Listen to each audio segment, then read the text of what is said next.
Hello guys! I was just over there wondering what book I'll read today. Should I read The Mitten? Or should I read Corduroy? Let's read Corduroy. A Pocket for Corduroy by Don Freeman. What do you think this book is going to be about? A Pocket for Corduroy. Story and pictures by Don Freeman. He's the author and the illustrator. Late one summer afternoon, Lisa and her mother took their clothes to the laundromat. As always on such trips, Lisa carried along her toy bear Corduroy. The laundromat was a very busy place at this hour.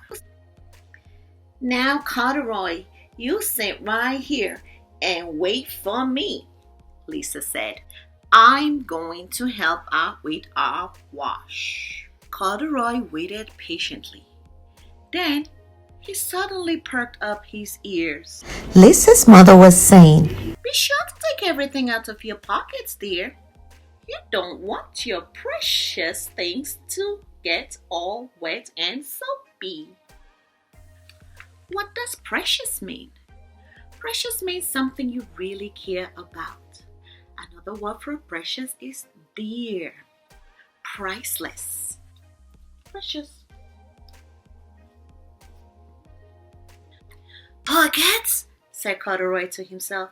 I don't have pockets. He slid off the chair. I must go find something to make pockets out of, he said as he began to look around. First, he came to a pile of fancy towels and washcloths, but nothing was the right size or color. Then he saw a huge stack of colorful clothes in a laundry bag. There ought to be something in there to make pockets out of, he said. Without hesitating, he climbed inside the bag, which was filled with pieces of wet laundry. Without hesitating. What does hesitating mean? Hesitating means to pause before doing something or saying something. To pause.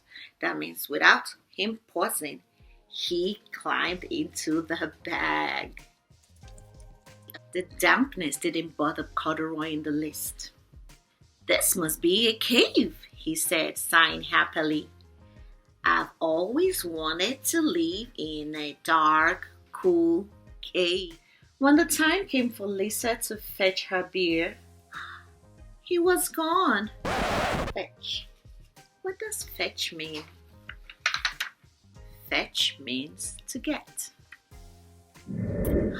Oh, Mommy, she exclaimed.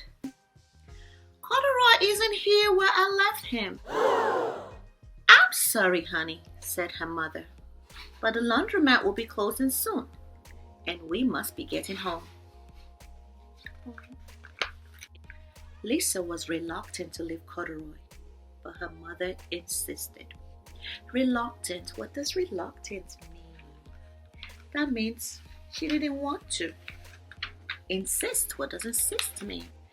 Insist, that means her mother did not accept her refusal. You can come back tomorrow, she said. I am sure he will still be here. As they left, a young man wearing an artist's beret was taking his wet laundry out of a bag. The very bag Corduroy had discovered. Before he knew it, Corduroy was being tossed together with all the wet sheets, shirts, shorts, and slacks inside the dryer. But just as the artist was shutting the door, Corduroy tumbled out onto the floor. How in thunder did that beer ever get mixed up with all my things? The artist wondered. Poor Corduroy was damp all over. The least I could do for him is give his overalls a good drying, said the man thoughtfully. He unbuttoned Corduroy's shoulder straps and put his overalls into the dryer.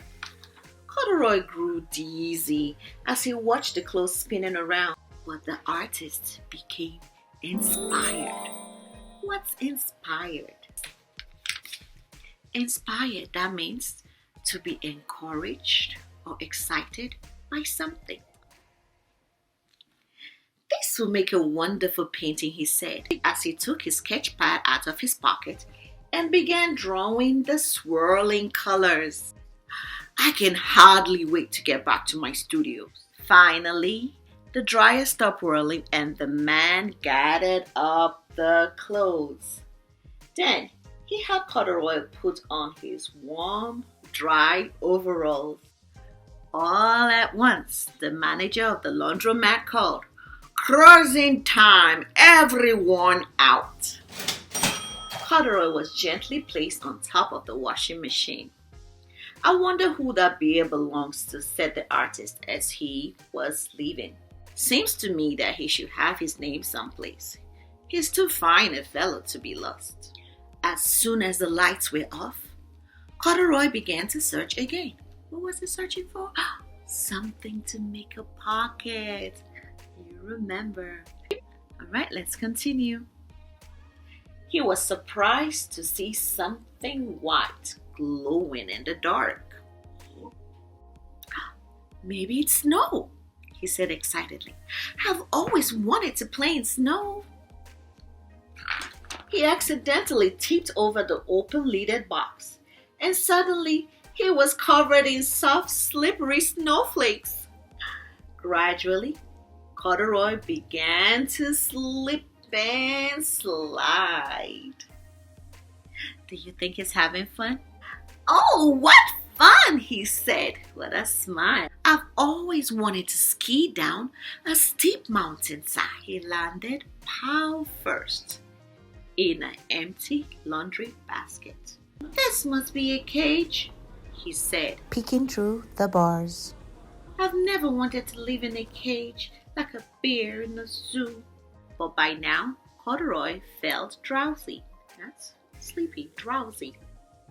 And soon he nodded off to sleep. He's had quite an adventure, right? Next morning, when the manager came to open the doors of the laundromat, there was Lisa waiting. "I left something here yesterday," she explained. "May I look around?" "Certainly," said the manager. "My customers are always leaving things." Lisa was searching under the chair and in the back of the washing machine when she heard the manager call her. "Is this what you're looking for, señorita?" Señorita, that means girl. That's Spanish. Yes, he's my best friend," shouted Lisa as she came running. She reached in and picked Corduroy out of the basket. "So this is where you've been, you little rascal," she said. "What's a rascal?" "A person who likes to play mischief. A mischievous person is a rascal." "It's time I take you home." Lisa thanked the manager and ran out the door and down the street, holding Corduroy tightly in her arms. "I thought I told you to wait for me," she said. "Why did you wander away?" "I went looking for pockets," Corduroy said. "Oh, Corduroy, why didn't you tell me you wanted A pocket. asked Lisa, giving him an affectionate squeeze. That morning, Lisa sewed a pocket on Corduroy's overalls. "And here's a card I've made with your name on it, for you to keep tucked inside," she said. "I've always wanted a purple pocket with my name tucked inside," said Corduroy, as he and Lisa nuzzled noses. The end. So where did this story take place? Where was the setting? Why did Corduroy leave the spot Lisa told him to sit? What adventure did he have when he was left overnight in the laundromat? Till our next story. Bye.